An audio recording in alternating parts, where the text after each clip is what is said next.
Alright, magandang hapon po sa inyong lahat mga kababayan. Batang Maynila to, ito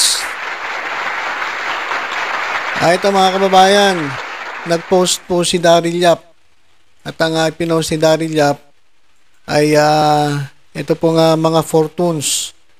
Ayan mga kababayan, at sa caption niya, thank you fortunes. Mukhang ito ata ang mag-aabogado kay Daryl Yap. So, ang mangyayari mga kababayan, it is between the Fortunes and the Divina Law Office.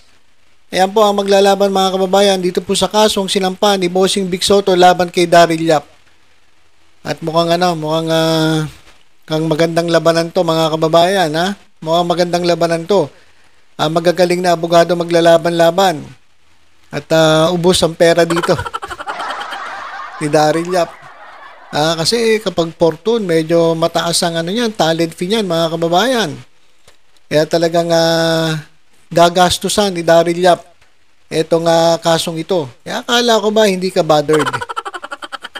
Di ba sabi niya hindi naman daw siya bothered At sagot siya ng sagot kung ano sinasabi niya. Ang kumampi sa kanya, yung abogado ni Kibuloy. Pero ito mga kababayan, bigatin nakipag-usap na siguro si Daryl Yap dito sa mga fortune. At hiningi na ang serbisyo ng mga matitikas na abogado. Talaga namang kilala yan mga fortune mga kababayan. Magagaling po ang mga abogadong yan. Yung Divina Law Office, hindi naman magpapatalo yan mga kababayan. Hindi basta-basta yan mga yan. Kaya sabi ko nga sa inyo, maganda po ang labanan dito po sa kaso na isinampa ni Bossing Vic Sotto. Ayan, yung 19 counts ng libel. At yung iba pa, yung pagpapahinto ng pelikula, pagpapahinto ng pag-post ng teaser at anumang materyales na may kinalaman sa pelikula. Ayan mga kababayan, talagang matindi na po ang labanan. Ito, basahin lang natin yung mga comments dito. Tingnan natin kung tuwan-tuwa ang mga tagasunod o kampon ni Akla. Meron nga dito nagsabi, congrats agad, Daryl Yap. Parang sigurado na ha.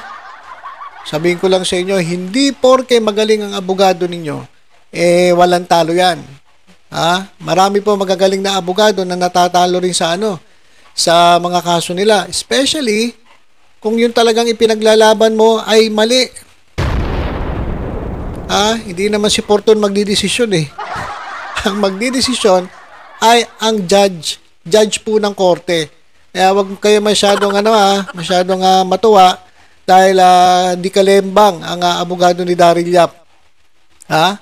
Ito mga kababayan, kahit di niya sabihin obvious naman di ba?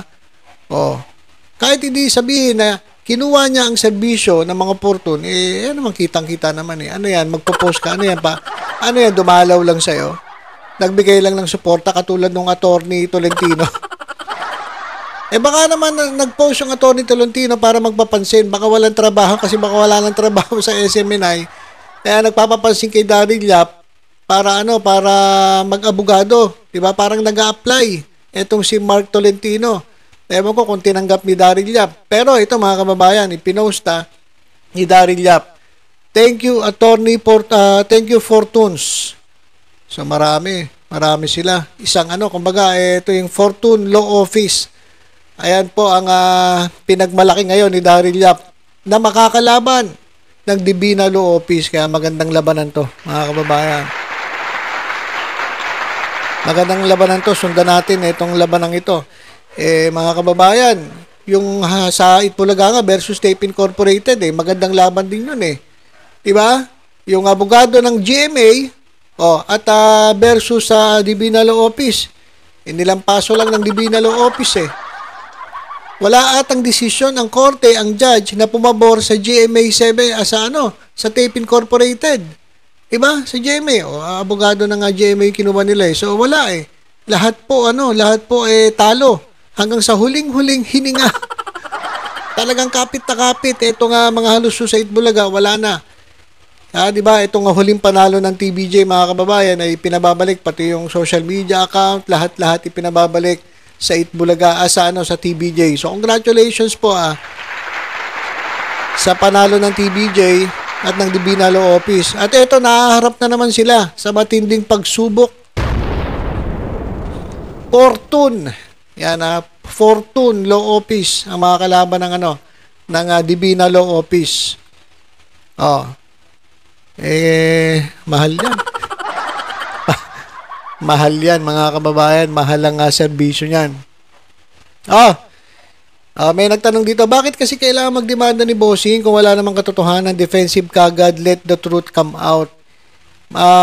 Lemmy, hindi ma'am Lemmy, para lang sa kaalaman ninyo, kaya nagsampa si Bossing ng kaso, kasi nadadamay na po yung pamilya niya, yung anak niya, yung asawa niya.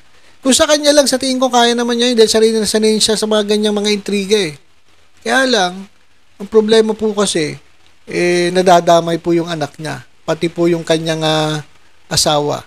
Kahit ikaw naman makatanggap ka ng yung pamilya mo nakakatanggap ng yung anak mo binubuli sa eskwelahan. At yung asawa mo nakakatanggap ng mga rape messages, mga kabastusan. Hindi po ba kayo kikilos at magdidemanda? Kaya lang sila nagdemanda para matigil po ito mga post ni Daryl Yap. Irresponsible post, irresponsableng paglalabas ng mga materyales, lalong-lalo na itong inilabas niyang teaser, clickbait na teaser. Kaya sabi nga ni Nanay Christy Permin, si Daryl Yap napakawalang respeto, lumapit-lapit pa kay Nanay Christy. Nay, bakit hindi tinanggap ng Viva yung pelikula ko? Patatanggapin. Mapanira yung pelikula mo. Nasabihan tuloy siya ni Nanay Christy, bastos ka kasi wala kang respeto.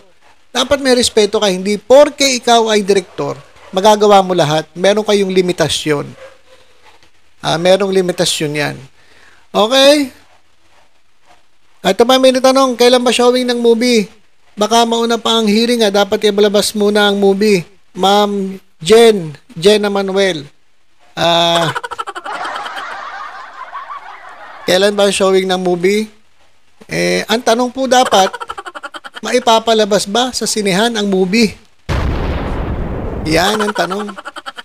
Sa tingin ninyo, papayagan ba ng MTRCB ang pelikula ni Daryl Yap na paninira sa isang haligi ng pelikulang Pilipino? Kaya wag na po muna kayong magtanong kailan ng showing. Ang tanong, mapapalabas ba yan sa sinihan? Antayin nyo na lang siguro. Ito lang masasabi ko sa inyo. Yung pagpapalabas ng pelikula ni Daryl Yap malabo pa sa sabaw ng pusit. Abangan nyo na lang sa Netflix. At abangan ninyo sa streaming app. Baka sa Viva Max. Baka sa Viva Max palabas. Okay? So, yun lang mga kababayan. Na-share ko lang. Ayan mga kababayan. Pinagmalaki talaga ni Daryl Yap. At mukhang eto ngang mga Fortune ang didepensa sa kanya sa kasong sinampa ni Bossing Vic Soto laban dito kay Akla tuloy. Nasanay na akong Akla kay Daryl Yap mga kababayan. Okay, so basta tutok-tutok lang po dito sa Batang Maynila to sa iba pang updates. Ingat po tayong lahat guys. God bless po.